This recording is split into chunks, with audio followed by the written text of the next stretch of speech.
The entire more than 1 year saga of introduction of reformist farm laws, the subsequent agitation, and then the repeal of these laws has been one of the biggest policy disasters of the Modi government.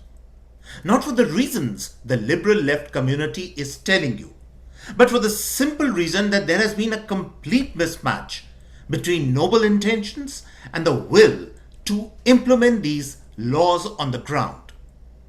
The withdrawal of these laws has been a singular act of pusillanimity against a force of hostage takers who have laid siege to common sense, progress, and the common good of the people.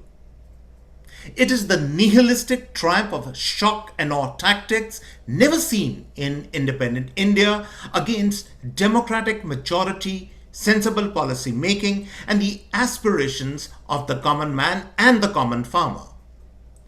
The shockwaves emitting from this coup of sorts has made a bonfire of vanities and of the belief that the Modi fort is impregnable.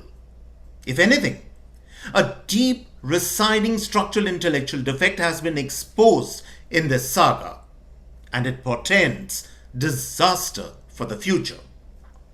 Hi and welcome all to the CAA show. My name is Juggi Bhasin, and CAA is of course conversations and analysis.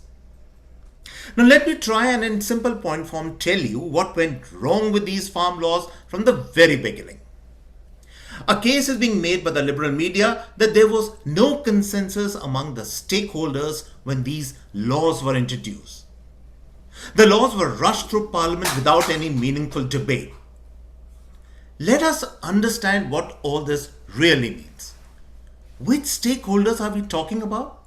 There are millions and millions of farmers and tens and thousands of farmer organizations in the country. Was the government supposed to get an okay from each one of them?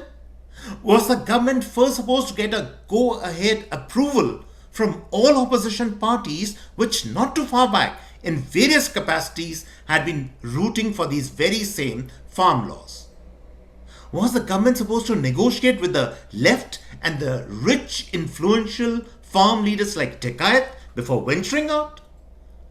The ridiculousness of what all the government was supposed to do cannot disguise the fact that this is not the way all this is supposed to work. If it were to work this way, then what is the point of having a parliamentary majority? It's like saying parliamentarians are of no consequence in such matters, but the Aratyas and rich farmers like Tikayat, they do matter. If these contradictions were known to the government, why did they not, as they say in Hindi, Sina Thoke, introduce these laws? After all, what is there in these laws to hide? The government indeed rushed through these laws, and that was its first mistake, but not for the reasons the left liberal combine is telling us. They should have introduced these laws with the same audacity and in the open like they introduced the provision for repealing Article 370. After all, there was nothing in these laws to be ashamed of, but everything in them to help usher in a new farming revolution. Second mistake of the government. They had a very non-effective, non-communicative agricultural minister. Certainly not the point person in the government to counter the agitation. And that brings me to the main structural defect of the BJP government. Everything in this country ultimately lands at the door and at the feet of the Prime Minister to handle, to resolve, to find a solution to. The agitators, sensing an opportunity, demanded the Prime Minister step in personally. The reason they took the fight to the Prime Minister's doorstep is because in this government, there are no speed breakers before you reach the door of the Prime Minister. There is no Arun Jaitley to take the heat of the Prime Minister. The Home Minister has been unusually low-key to play that role. There is no second line of young leadership in the BJP which can fight fire with fire. All issues, even that ridiculous issue of why activist Disha Ravi was jailed for a toolkit, is expected to be resolved by the Prime Minister. Apart from all this being humanly impossible, It highlights the deep structural faults within the BJP that new blood is either not being encouraged or cannot find the bandwidth to take up cudgels for the government and the party. Third mistake. Ever since the start of the agitation, the rule breakers, the anarchists, were being treated with kid gloves.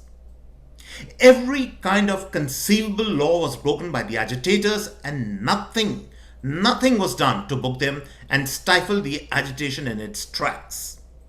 After the anarchy that was witnessed at the Red Fort and the scores and scores of policemen that were injured, a wave of revulsion and anger swept the country against the agitators. That was the time to disperse them from the streets and uproot their tents. But not a finger was lifted. Fourth mistake. There is talk of a communications failure. That is not the issue. The media mandarins of the BJP have not paid heed to the changing media scene in the country. They still believe when Mr. Modi speaks, that is more than enough to silence his critics. The fact is, this is not enough. Communication is a 24/7 process, both in the vernacular and English. That's right, English. Making light of the English-speaking press has cost the BJP dearly. The battle is not about numbers. It is about sophisticated communicators who influence the opinion makers at home and abroad, and the bureaucracy and the private sector in the country. The real story is that all the young editors in news channels and in social media platforms are increasingly left liberal oriented. No attempt is being made to woo them away. On the contrary, a bunch of boorish, abusive, English-speaking commentators of the so-called right, of the Abhijit Iyer, Arnav Goswami kind, who keep speaking rubbish, queer the pitch for the government more and more. And last but not the least, someone should have advised the Prime Minister to speak with emotion in what was in his heart. I am convinced Mr. Modi in his heart has a very high regard for the Sikh community. He should have made an appeal to them from the heart to accept the laws. Instead, he came on air too late to deliver an apology, which has hardened positions on all sides. The fact is this, that the days of meek prime ministers like Dr. Manmohan Singh and of a weak but affectionate Chacha Nehru, they're all long gone. People in the country respect a prime minister who is just but firm. No one appreciates backtracking. The word repeal does not connote magnanimity of heart, but an indication that you are weak and you have a chink in your armor which can be exploited.